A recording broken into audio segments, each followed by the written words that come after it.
Vreme fudbala. Evropsko prvenstvo u Nemačkoj. Radio Beograd 1.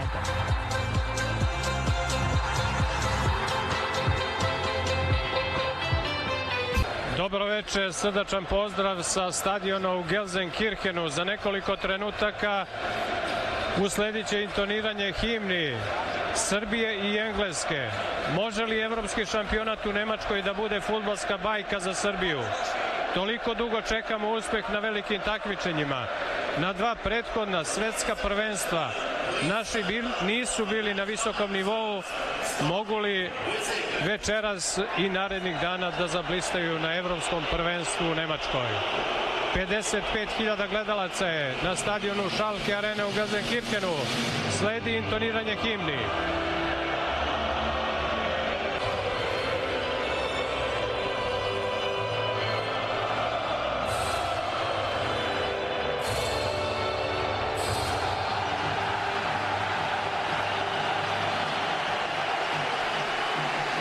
Čujete aplauz engleskih navijača i svih ljubitelja fudbala na stadionu u Gelsenkirchenu. Čuli smo himnu Bože čuvaj kralja, a sada himna Republike Srbije, Bože pravde.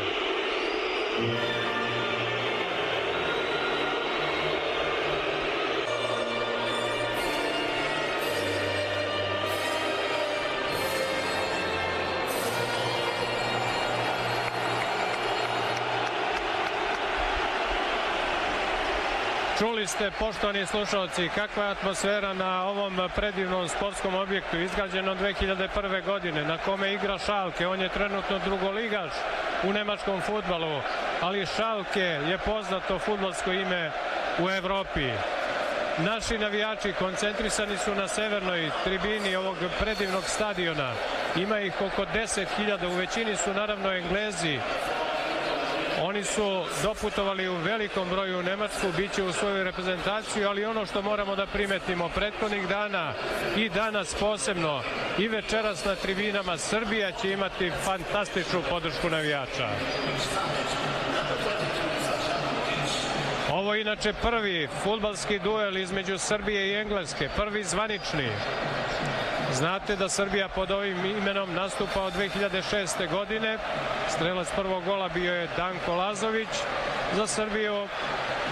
A kada beležimo neke susrete Kraljevine Jugoslavije ili SFRJ ili SRJ, Srbije i Crne Gore, prva utakmica između Jugoslavije i Engleske održana je 1939. godine. Jugoslavija je pobedila sa 2:1, a poslednji meč bio je prijateljski 2003. Engleska je pobedila Srbiju i Crnu Goru sa 2:1. Bilo je kroz istoriju fantastičnih rezultata naših fudbalera protiv Engleza. 58. pamti se pobeda u Beogradu od 5:0. Ili ona pobeda na evropskom prvenstvu 68. u Italiji i čuveni gol sada predsednika Fudbalskog saveza Srbije Dragana Džajića. U prvom kolu C grupe igramo protiv izrazitog favorita. Engleska je došla u Nemačku sa velikim ambicijama, želi evropsku titulu. Pre 4 godine bila je na korak do toga. Poražena je u finalu od Italije sa 2:1 posle izvođenja 11-tereca i sada u Nemačkoj želi taj korak značajan do evropske titule baš da napravi u zemlji fudbala. U Nemačkoj, gde se ovaj sport izuzetno ceni i voli, gde publika u velikom broju dolazi na stadione. Nemačka je poznata kao veliki organizator značajnih takmičenja, bila je domaćin evropskog prvenstva i 88. godine i domaćin mundijala 2006. A kolega Bigović i ja bili smo upravo na ovom sportskom objektu tog 16. juna 2006. godine. Srbija i Crna Gora je tada poražena na svetskom prvenstvu od Argentine, da ne pominjemo rezultat. Ne pamtim ovaj stadion po dobrom, ali došlo je vreme da se sve to promeni. I Englezi su u jednoj utakmici eliminisani na ovom stadionu od Portugala, tako da i oni nemaju baš blistava sećanja na ovo. Počela je utakmica. Glavni arbitar Daniele Orsato ima 49 godina, sudija od 2006. godine, arbitar FIFA od 2010. Označio je početak susreta. Poželimo sreću našim fudbalerima. Želimo da se pre svega bore, da borbenošću, energijom, snagom, motiv sigurno imaju, iznenade apsolutnog favorita u ovom susretu. Kada govorimo o sastavima timova, Srbija u formaciji 3-4-1-2. Možda je za neke iznenađenje što u sastavu nema Dušana Tadića, ali on će svakako dobiti priliku u drugom poluvremenu. Kapiten tima je Aleksandar Mitrović, najbolji strelac naše reprezentacije. Na golu je Rajković, u odbrani Pavlović, Milenković i Veljković. Zatim igraju još Gudelj, Vlahović, Mitrović, Kostić, Živković, Sergej Milinković, Savić i Saša Lukić.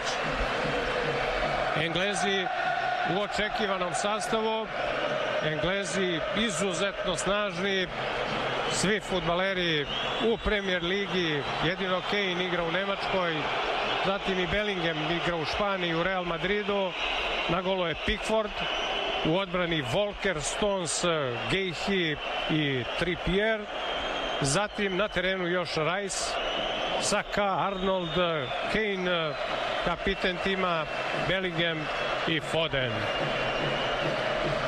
Englezi od početka preuzimaju inicijativu, dominiraju na delu terena koji pripada našoj reprezentaciji.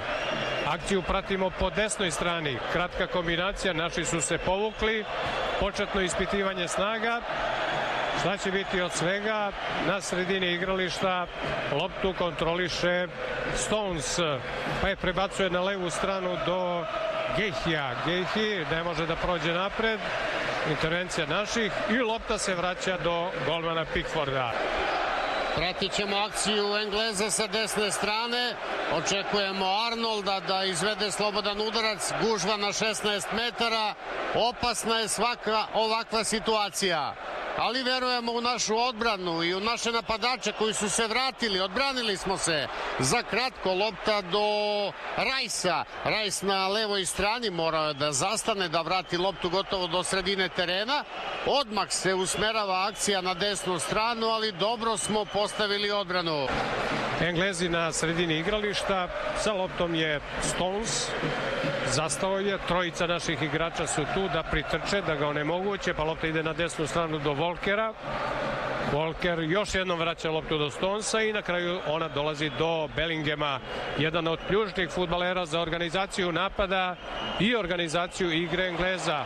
Sada opasna situacija, prodor po desnoj strani, stvara se pozicija i gol 1-0. 1-0 za Englesku, Bellingham. Kako je samo Saka prošao po desnoj strani, usledio i start Pavlovića, nije uspeo da ga zaustavi.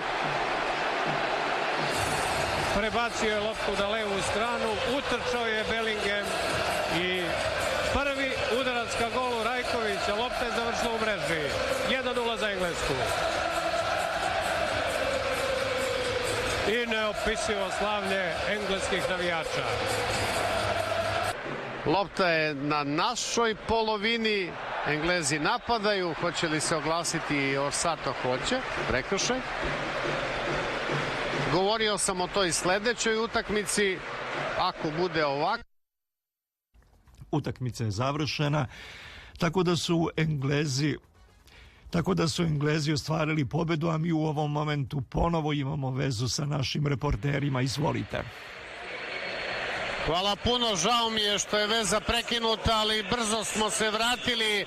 Suštinski ništa nismo propustili. Sve ono što smo rekli, govorili, možemo i da ponovimo, to ćemo naravno učiniti. Engleska je bila bolja za jedan gol. Taj gol je postignut u 13. minutu, zahvaljujući Bellinghamu posle prodora Sake po desnoj strani. Bellingham glavom iz blizine iskoristio je svoju snagu i svoje fudbalsko znanje. Srbija se dizala i u prvom, posebno u drugom poluvremenu, pokazala da može da se nadigrava sa najboljima. Naval na šport. Po 15 minutah čakanja smo morda dočakali zvezo z našimi reporterji Luka Petrič, Marko Cerman, Jože Pepevnik in Boštjan Janežič. Upam, da pripravljeni. Se slišimo? Se slišimo. Lep pozdrav iz Stuttgarta, kjer teče 14. oziroma 15. minuta tekme med slovensko in dansko reprezentanco. Prva tekma v skupini za slovensko reprezentanco na tem prvenstvu. Uvodne minute pa so pripadale danski reprezentanci, ki imela več od žoge in potem tudi nekaj lepših priložnosti. Zdaj lepa za Slovenijo. Benjamin Šeško je streljal mimo vrat.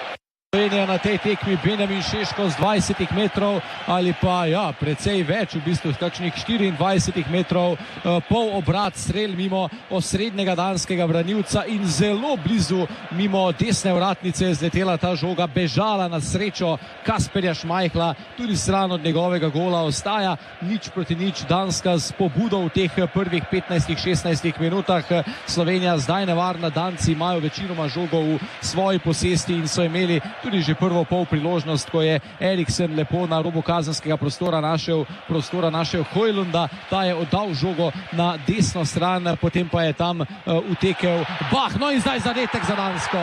Zadetek za Dansko, 1-0, 17. minuta, Danska je zadela, njen kapetan Christian Eriksen je zdaj zadev, šok, hladen tuš za slovensko reprezentanco. Janža išče v napadu Šporarja, tam duel, odbita žoga, Šeško, vratnica! Še vratnica Benjamina Šeška z 22 metrov. Bil je že premagan Kasper Šmajhl, žoga pa je zadela zgornji del leve vratnice danskega gola. Zdaj je zatrepetalo 20.000 Dancev v Stuttgartski areni. Kakšna bomba Benjamina Šeška in desni volej, desni udarec je tule stresel vratnico, ostaja 0-1, Danska vodi, Slovenija ima kot z desne strani, Slovenija zdaj čuti, da lahko izenači, podaja tam na 5 metrov, žoga se je odbila na drugo stran, Janža, volej, gol, 1-1, Erik Janža s 25 metrov ob odbiti žogi danske reprezentance za 1-1, veseli se 10-12 tisoč Slovencev v Stuttgartu, 1-1, Erik Janža, ki je dosegel gol proti Danski v Kebenhavnu, je spet zabil Skandinavcem.